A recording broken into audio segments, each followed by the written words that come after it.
Voltamos ao segundo bloco na nossa entrevista sobre a onça pintada, falando com o biólogo Edson Valpassos.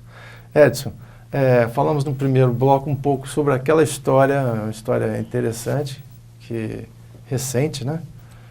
Quer dizer, 20 anos. 20 anos, né? 20 anos. E agora a gente vendo assim, a estrutura, né? Das florestas, cada dia um pouco mais débil para abrigar exemplares assim como esses grandes felinos, né? Você tinha me falado alguma coisa sobre um levantamento de população de onças aqui no Espírito Santo. Isso. Você tem uma ideia do número? O último registro que tem, feito pela professora especialista em felinos, a Ana Carolina, são de 17 exemplares na região de Soretama e Reserva de Linhares, para uma área de aproximadamente 50 mil hectares aproximadamente. Se você somar os dois blocos ali e alguns remanescentes no entorno. Então, 17 onças para aquele conjunto, né? Com certeza, mais cedo ou mais tarde, nós vamos ter caso aqui de onça atacando animais fora da reserva, né? A população pode crescer e isso gostaria que acontecesse e, naturalmente, não havendo animais... Mas não para atacar, né? Não havendo animais em quantidade suficiente para se alimentarem, é natural que elas possam buscar o alimento fora da área da reserva, né? Aliás, supostamente, essa onça de Forno Grande e Pedra Azul, segundo o histórico que a gente fez de levantamento de informações junto à Polícia Ambiental, teria sido possivelmente uma onça que migrou de Soretama, atravessou o Rio Doce, porque há um registro na região do Canaã. Na passagem da onça. Na passagem da onça. Havia um registro de uma passagem de uma onça, de um ataque de uma onça naquela região, ali entre Colatina, Sopé ali de Santa Teresa, naquela região. Depois teve um outro caso que ocorreu no sítio do Paulo Fraga, em Cariacica, ali em Duas Bocas, em Viana. Sim. E isso foi visto, segundo relatos dos moradores, que teria o animal entrado dentro do chiqueiro lá e atacado um porco, alguma coisa dessa natureza. E depois, então, aparece, na sequência cronológica, o caso lá de Pedra Azul. Sim. Então, é muito provável, como ninguém ficou preocupado em fazer um levantamento exaustivo sobre essa situação, que possa ter sido uma situação dessa natureza. O macho, então, saindo na competição, acaba saindo, né, de Soretama e aí vai migrar. Como a probabilidade onde vai buscar mais mata, né, acaba seguindo esse roteiro e foi ficar entre Pedra Azul e Forno Grande. Aliás, a coisa curiosa é que o registro que tinha da onça antiga, lá de Forno Grande, fazia o mesmo percurso entre Forno Grande e Pedra Azul. Ou seja, a dia que apareceu praticamente 50 anos depois, repetiu praticamente o mesmo comportamento.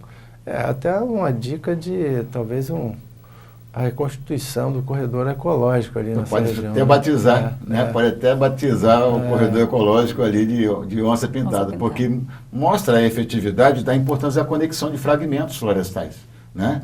Não só para a passagem da fauna, que é o que a gente sempre imagina, mas isso também tem uma importância muito grande também para as plantas, porque elas precisam, né, para que haja multiplicação das espécies, que haja o cruzamento entre plantas que existem em locais diferentes. Então, os insetos, as abelhas, enfim, todos os animais, os morcegos que vão fazer a polinização, precisam de outros exemplares para poder fazer a fertilização e evitar, então, o processo de erosão genética que a gente sempre ouve falar, onde os animais, assim como também as plantas, podem progressivamente, né, irem diminuindo a qualidade, a sua saúde, por assim dizer, e vir a morrer em pequenos fragmentos isolados. E essas 17 onças, elas correm algum tipo de risco de extinção? Na realidade, se você imaginar que no Espírito Santo nós só temos 17 exemplares, né, pouco, é um risco, né, relativamente alto.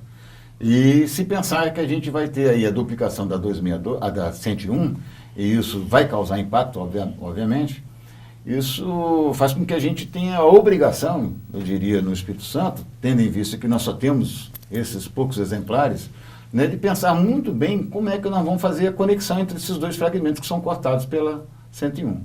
né? Já tivemos, né, recentemente um caso de uma onça parda que foi atropelada lá, mostrando que essa situação de fato existe. Se você vai aumentar a largura efetivamente ainda do afastamento, a possibilidade de atropelamento é muito grande.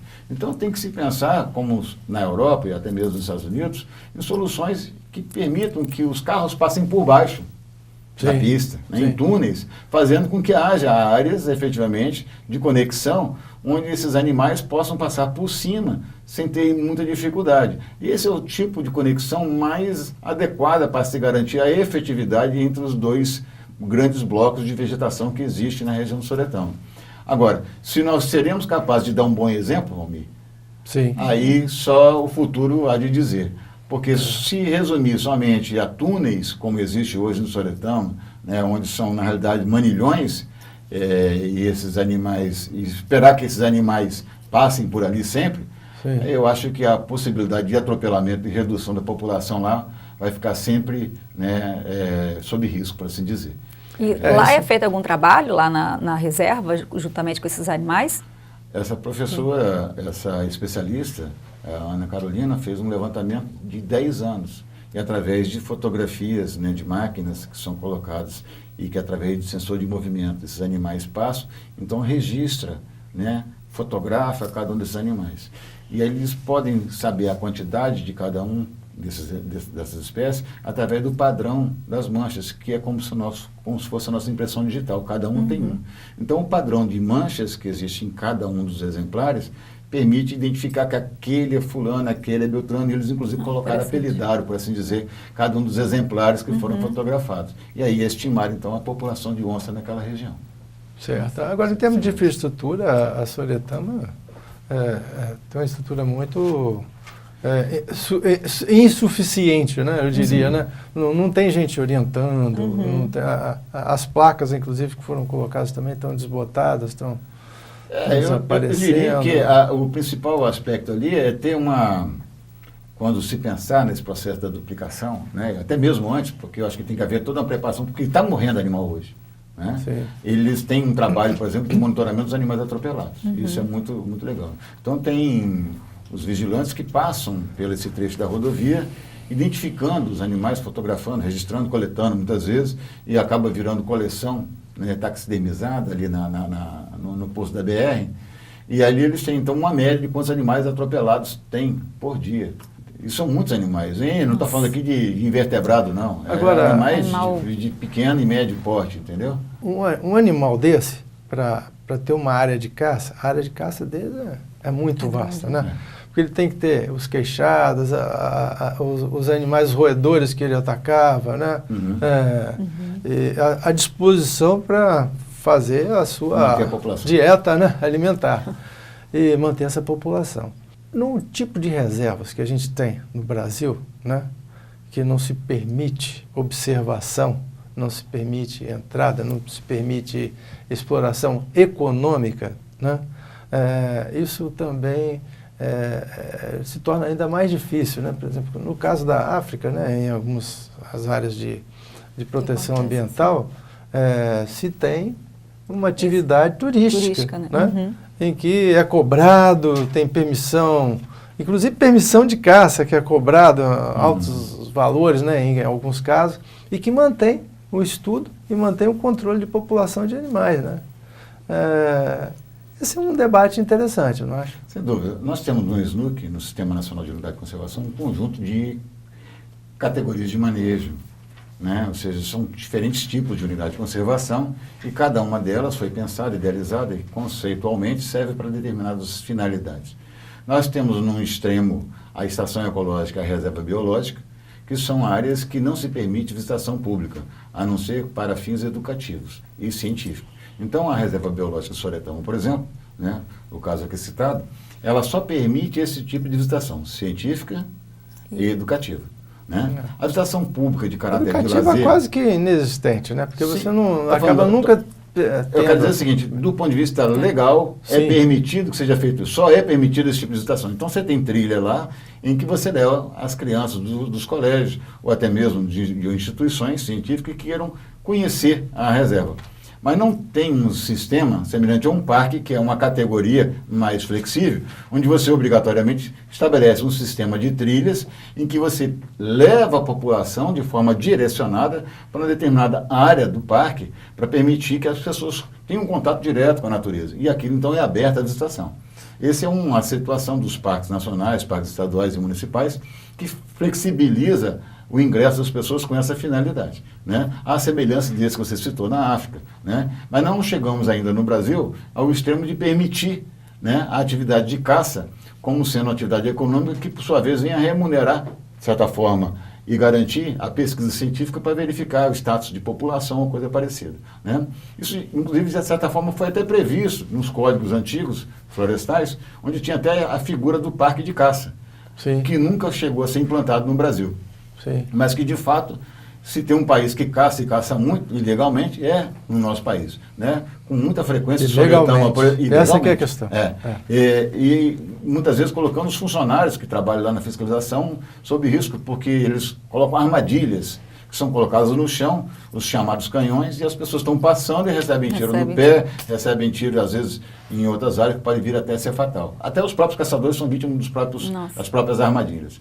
Então, sim, esse cenário no Brasil é algo realmente bastante discutível, se deveria ou não deveria ser aberto algumas áreas para esse tipo de atividade.